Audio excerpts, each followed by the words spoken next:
This is the Transformers Studio Series Rise of the Beasts Deluxe Class Wheeljack.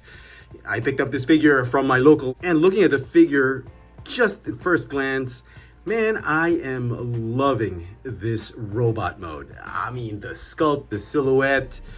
I can't believe I'm saying this for a Studio Series movie figure, but the robot mode is actually not bad.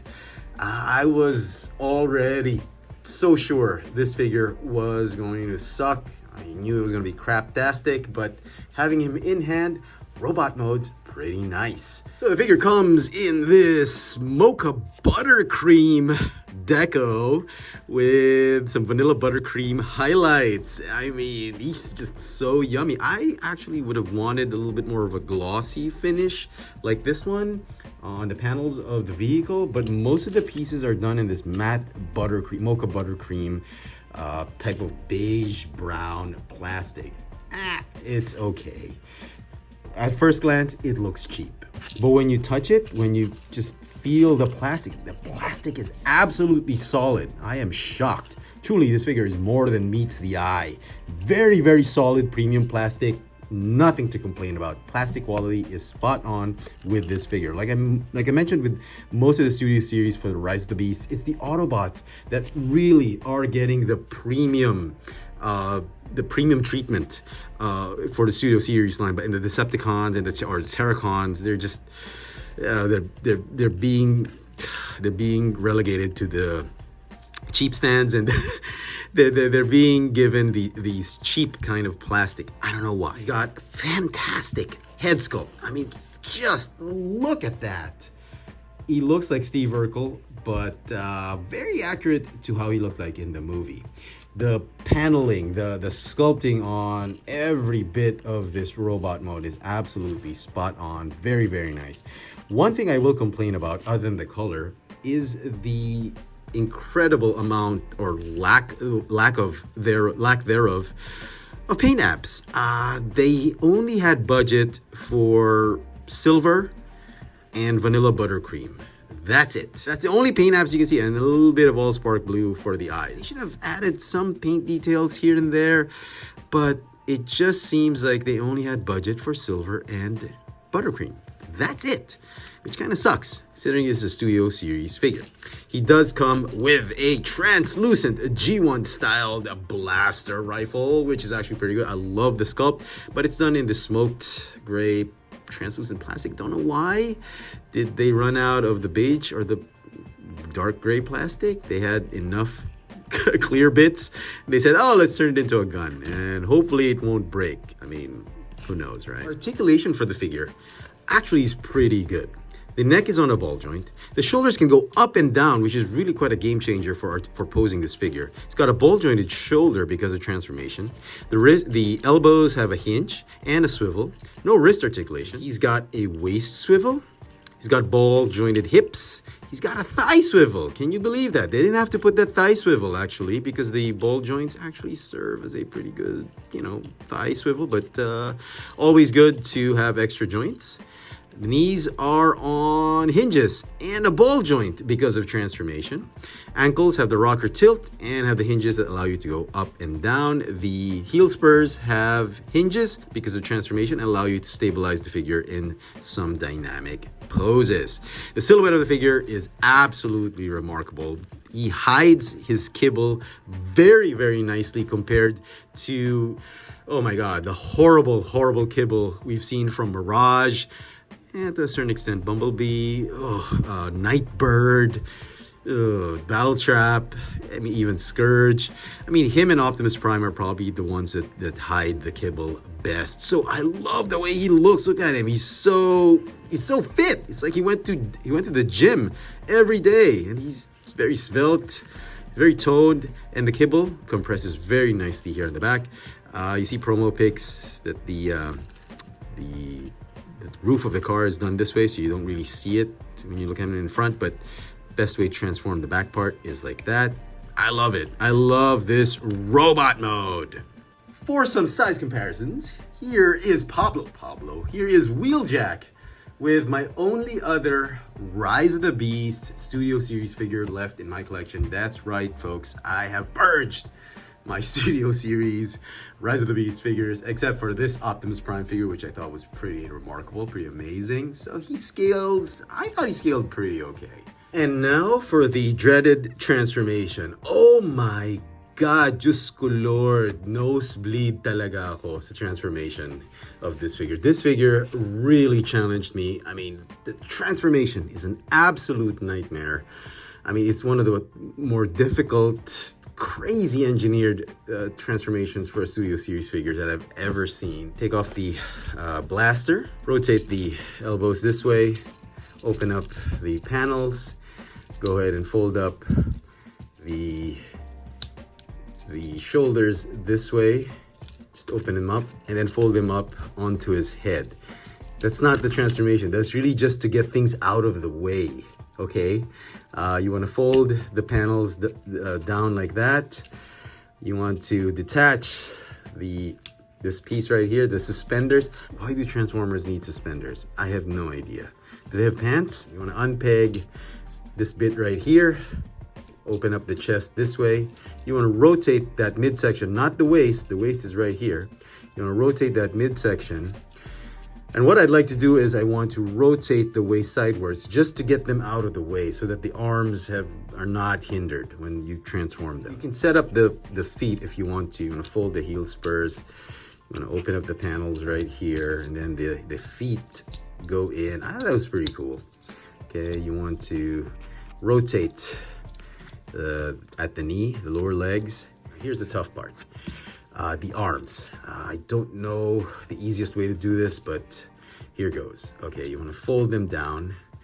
You want to rotate. And the whole idea is you want to squeeze those shoulders underneath the chest, if that's even possible. So just like that, and find a way to squeeze it. Okay, and then same thing on the other side. Gosh darn, those clearances are tight. Okay, and you want to fold the panels like this, tab them in, and then this VW, I guess, grill or front part of the Combi is gonna collapse over his head. That was pretty cool, pretty cute. His head is in the driver's seat. Anyway, I'm gonna tab that in, okay, and then you want to rotate the arms. Okay, go ahead and fold these down. You want to rotate the arms this way. Somehow find a way to squeeze them up and under over the suspenders. Tab them in and then tab them like that. Rotate the waist if you can. Gosh darn clearances. Rotate like this, line them up. And then you want to fold the thighs up like this just to line up that TV Pablo. Okay.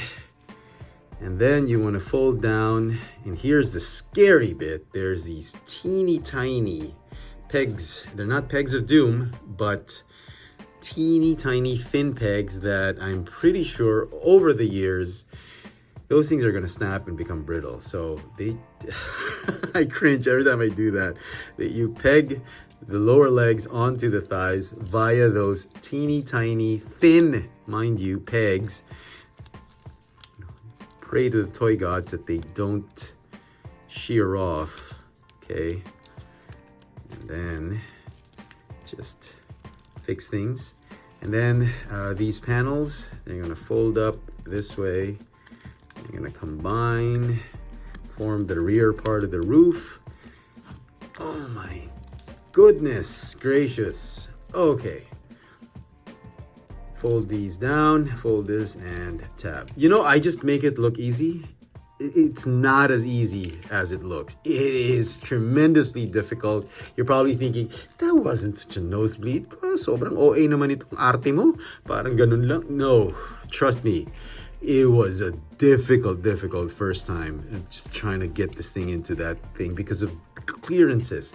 It took me a while, about 3 transformations, just to figure out how to move things properly so that the the clearances are okay. And trust me, the instructions, I guarantee, are not going to be of any help. Okay, then the gun, you peg it on right here, right there.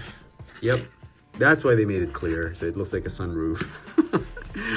If you wanted to, you can just jam it in underneath there and, you know, it'll be fine. But okay, so he does roll okay. The Combi alt mode looks fantastic. I love it. The thing I don't like about it is, boom, look how tiny it is. It feels like a Legends class, or not a core class, but yeah, Legends class.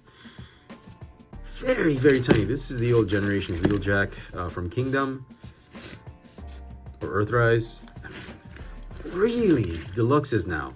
And again, the paint apps are just the silver, TV Pablo, bit of buttercream. That's it. And I love the sculpt. I love how seamless it looks. Like I said in the beginning, this figure just hides his kibble, his robot kibble in alt mode, and his alt mode kibble in robot mode very, very well. I love it. It's tiny. But yeah. And so some final thoughts on the Studio Series Deluxe Class Wheeljack from Rise of the Beasts. Man, this figure is an absolute mixed bag for me. It's a shame because robot mode was absolutely terrific. I really enjoyed the robot mode. My only complaint about it was the lack of paint apps. But I love the way the kibble compresses, the articulation was great, the details were great, just this sheer lack of paint apps. That's why the robot mode is going to get a 9 out of 10. The alt mode was absolutely terrific. I love the details, the accuracy to the Volkswagen Combi van.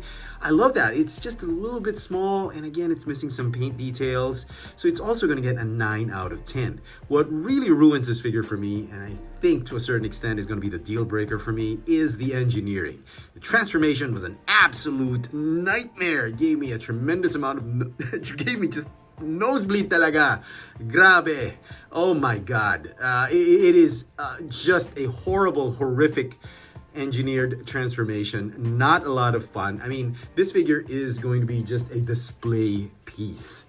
For the completists out there, for those fans of the Studio Series, you're never going to want to transform this figure back and forth from alt mode to robot mode. It's ridiculously insane and tedious, and it is not a lot of fun. If you're into that kind of thing, this is for you. If you want a fun figure, this is not for you. Go stick with the mainline release. But having said that, this is obviously the better version. This is a great improvement from the mainline release. They could have done so much better with that transformation, measured it properly, and it's a shame. The transformation engineering is going to get a 5 out of 10. So if you average the scores of 9 plus 5 plus 9, about 23 divided by, what, 3, you get something like 4.75. I think that's too harsh. I'm trying to be generous with this figure because I really love the robot mode and the alt mode. We're going to give the final rating as a 6.5 out of 10. Sadly, this figure's not for me. What do you guys think? I mean, is this something for you? Let me know in the comment section. And as always, hit that notification bell so you never miss out on any of my latest video reviews. And if it's your first time here, please subscribe. Thanks for watching.